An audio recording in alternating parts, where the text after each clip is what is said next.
Teman-teman, apakah Anda ingin hidup kaya, hidup banyak uang, hidup banyak harta? Jika memang itu keinginan Anda, maka hati-hati, jangan pernah ucapkan doa ini.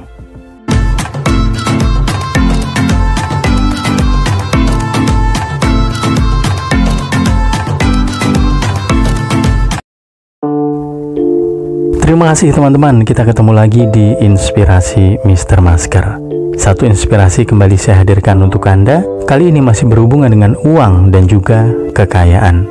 Terima kasih saya ucapkan Anda yang sudah subscribe channel ini, Anda yang sudah memberi tanda like, Anda yang sudah berbagi komentar positif, dan juga Anda yang sudah membagikan video-video di channel ini kepada teman-teman yang lain. Jangan lupa teman-teman, aktifkan tombol lonceng notifikasi Anda agar Anda tidak ketinggalan video-video terbaru yang saya hadirkan untuk Anda. Baik teman-teman, kita akan sharing dalam video singkat kali ini. Sekali lagi, saya ambil tema tentang kekayaan dan juga keuangan. Di awal video saya katakan, jangan pernah ucapkan doa ini jika Anda ingin hidup kaya, jika Anda ingin hidup banyak uang, hidup banyak harta. Kenapa saya melarang Anda mengucapkan doa ini? Larangan ini teman-teman, saya sharingkan kepada Anda berdasarkan dari pengalaman, berdasarkan dari berbagai wejangan dan juga ilmu yang saya peroleh, bahwa ternyata doa yang satu ini akan membuat Anda kemungkinan besar tidak menjadi kaya. Atau mungkin Anda yang saat ini sudah kaya, berangsur-angsur kekayaan Anda akan berkurang, hingga pada akhirnya kekayaan Anda akan habis. Nah, doa seperti apa yang tidak boleh kita ucapkan? Sebelumnya saya sampaikan kepada Anda bahwa ini hanya sharing. Semua nanti kembali kepada penilaian Anda, kembali kepada penangkapan Anda. Jika Anda setuju dengan apa yang saya sharingkan, silahkan Anda boleh terapkan. Namun jika Anda tidak setuju atau mempunyai pandangan lain, maka abaikan sharing ini. Satu doa teman-teman, doa singkat. Ini adalah doa secara umum, secara garis besar.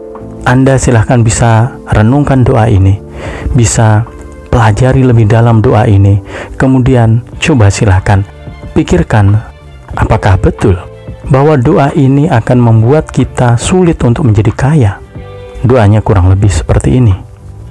Ya Tuhan, ambillah daripadaku segala hal yang bisa menghalangiku masuk ke dalam surgamu. Sekali lagi saya ulangi, doanya adalah seperti ini. Ya Tuhan, ambillah daripadaku segala hal yang bisa menghalangiku masuk ke dalam surgamu.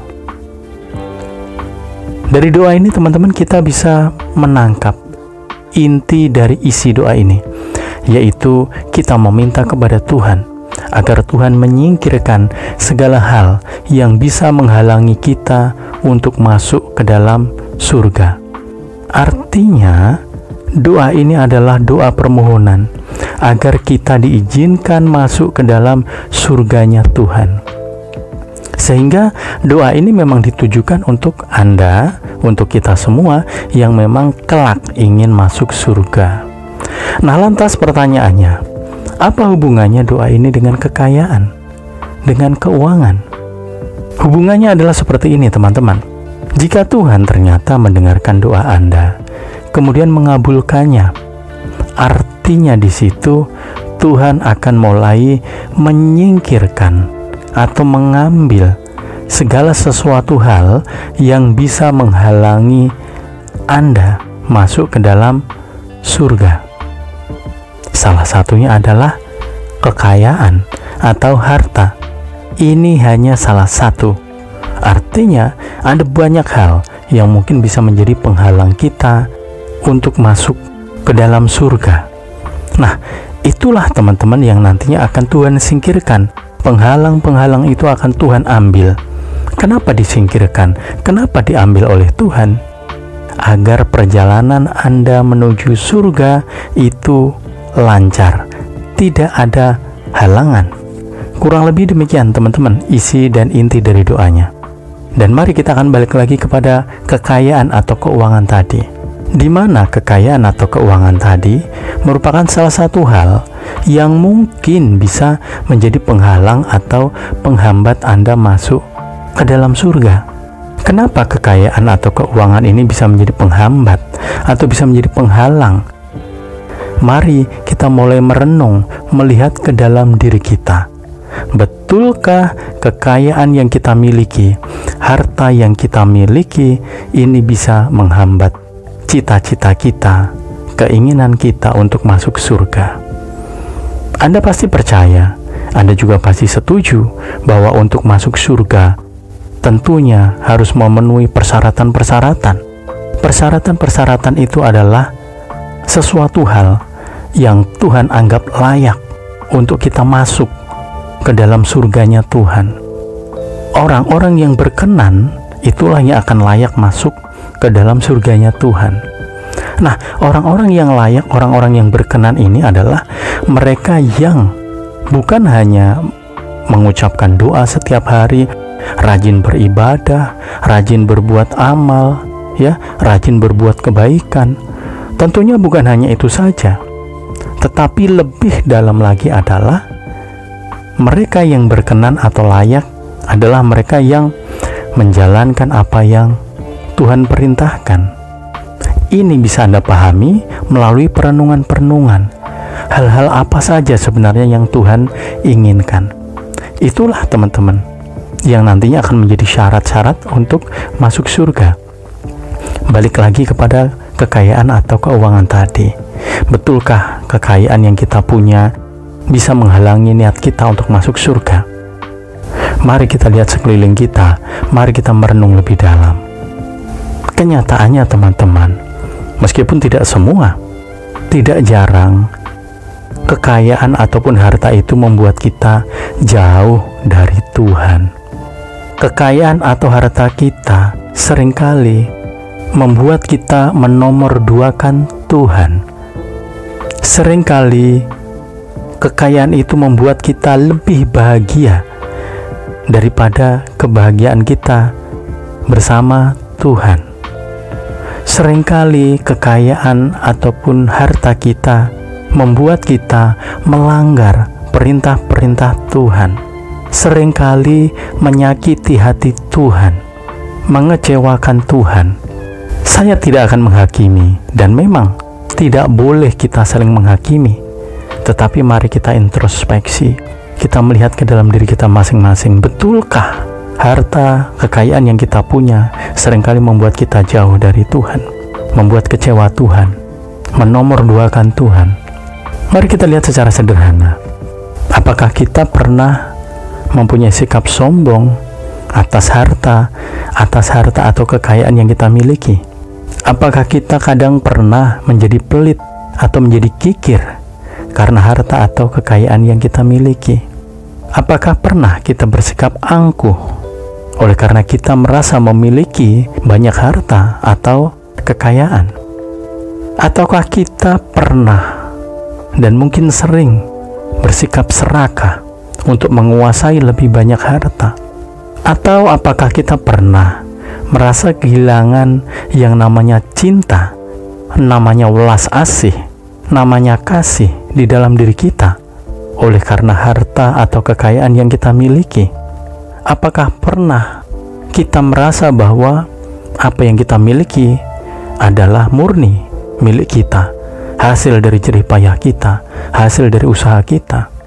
Ini adalah contoh-contoh sederhana teman-teman, sikap-sikap yang sebenarnya bertentangan dengan perintah Tuhan, dengan ajaran Tuhan. Realita teman-teman sering terjadi, entah kita sadari ataukah tidak, entah kita akui ataukah tidak. Inilah yang sering menghambat kita menuju kepada surganya Tuhan. Sebab Tuhan menghendaki yang sebaliknya. Tuhan menghendaki orang yang welas asih, orang yang sabar, orang yang penuh cinta kasih, orang yang memiliki rasa peduli, orang yang ikhlas, orang yang tulus, orang yang rendah hati, orang yang memaafkan. Ya, ini teman-teman yang perlu kita evaluasi ke dalam diri kita. Ini sekali lagi Pernyataan ini bukan ditujukan sebenarnya untuk orang-orang kaya, orang-orang yang memiliki banyak harta saja, tidak. Tetapi semua orang. Orang miskin pun ketika apa yang dimiliki dalam kemiskinannya itu bisa menghambat dirinya masuk ke dalam surga, sementara dia menginginkan surga, pasti Tuhan akan menyingkirkan, akan mengambil. Ya, mungkin Anda mendengar video ini atau sharing ini, Anda sedikit merasakan deg, ya, merasakan sesuatu yang bergetar dalam hati Anda.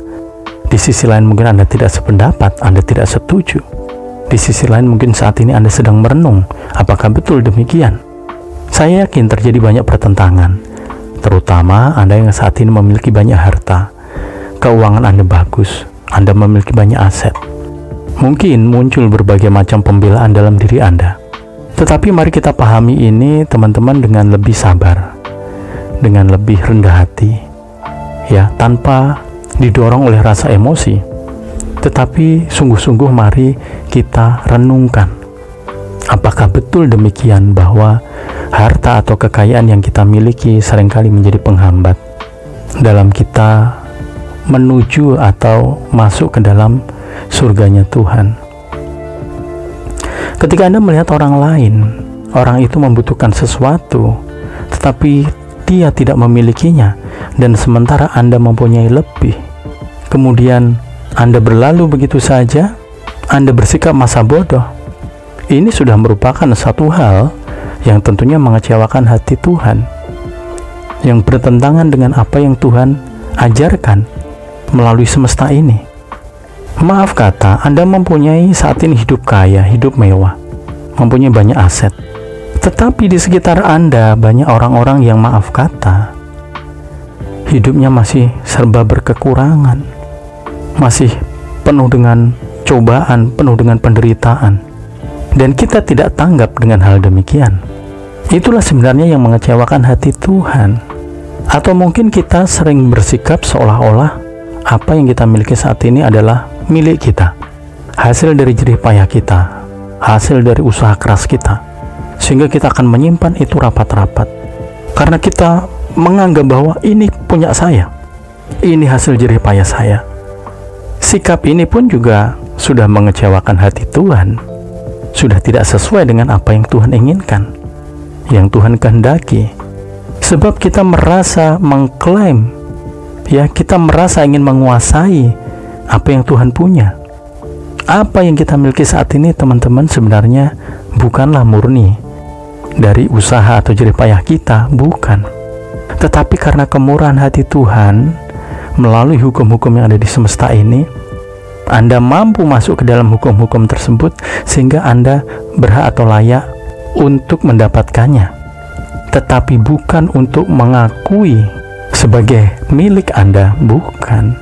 Inilah yang seringkali membawa kita kepada sikap-sikap negatif, tindakan-tindakan negatif, ya. Kita menjadi serakah, kita ingin terus menimbun harta banyak, terus dan menimbun, membuat kita tidak memiliki rasa peduli, dan kemudian kita melupakan siapa sebenarnya yang memberikan semua ini, dan tidak mampu menangkap apa maksud Tuhan memberikan semua ini. Inilah yang sering membuat harta itu menghalangi niat kita untuk masuk ke dalam surganya Tuhan, teman-teman. Tidak jarang juga kemudian kita terlalu terlena dengan kekayaan atau harta yang kita punya. Kita lebih bahagia memiliki harta yang kita punya daripada kita memiliki Tuhan. Akhirnya posisi Tuhan tergeser. Anda lebih mengagungkan harta Anda. Anda enggan untuk melepaskan harta Anda ketika, maaf kata, ada orang datang meminjam kepada Anda. Anda akan mencari berbagai macam alasan agar bagaimana Anda tidak melepaskan atau tidak memberikan pinjaman.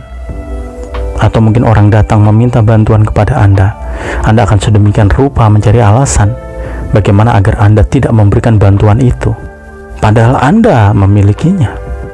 Inilah yang bertentangan dengan yang Tuhan ajarkan.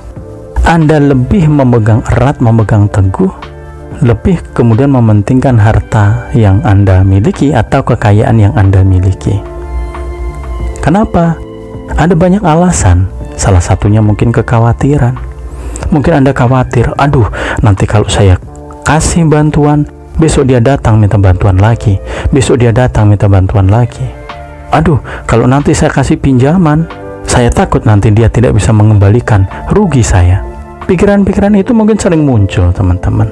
Dan inilah sebenarnya yang menjadi penghambat atau penghalang kita untuk masuk ke dalam surganya Tuhan. Karena dari sikap tersebut terlihat jelas atau nampak jelas betapa kita khawatir kehilangan harta atau kekayaan kita. Itu, teman-teman. Video ini mungkin memang sedikit kontroversi ya, dalam tanda kutip ya. Artinya mungkin akan terjadi banyak pertentangan, perdebatan dalam hati Anda. Anda tidak perlu menuliskan komentar untuk menentang video ini, tidak perlu. Ini hanya video sharing. Renungkan saja dalam hati Anda. Jika memang Anda tidak sependapat, maka abaikan. Namun jika Anda sependapat, mari ini kita jadikan bahan perenungan. Nah, mungkin saat ini Anda kemudian berpikir, oh kalau begitu berarti kita tidak boleh memiliki harta atau memiliki kekayaan agar kita bisa masuk surga. Pada kenyataannya tidak demikian, teman-teman.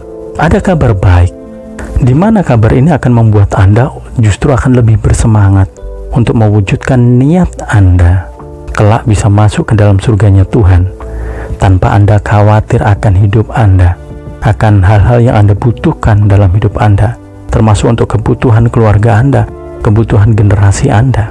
Tetapi sekali lagi, sebelum Anda menyimak video saya berikutnya, saya ingin katakan bahwa jika tujuan Anda adalah kekayaan atau keuangan, maka Anda sudah sampai.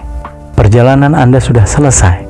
Karena harta dan kekayaan itu ada di dunia ini dan akan berakhir di dunia ini. Jika tujuan Anda kekayaan atau harta, Anda sudah sampai. Silakan Anda menikmati itu. Tetapi jika tujuan Anda bukan berhenti kepada kekayaan atau harta, tetapi Anda ingin jauh lagi melanjutkan perjalanan Anda hingga menuju kepada rumah Tuhan atau surganya Tuhan, maka dunia ini atau harta atau kekayaan ini bukanlah tujuan, tetapi bagian dari perjalanan Anda. Mudah-mudahan teman-teman Anda menangkap intisarinya ya. Ini sekedar sharing. Sekali lagi, Anda tidak perlu memasukkan ke dalam hati Anda sebagai sebuah perdebatan. Ini bukan perdebatan. Sekali lagi, ini hanyalah sharing. Jika Anda sependapat, ambil, terapkan, gunakan sebagai inspirasi dan juga perenungan. Namun jika Anda tidak sependapat, maka abaikan. Semua orang sah mempunyai pandangan berbeda, mempunyai pendapat berbeda. Ya, terima kasih Anda sudah menyimak. Kita akan sambung dengan video-video saya berikutnya. Dan akhir kata, salam sukses dan salam sehat selalu untuk Anda dan keluarga Anda.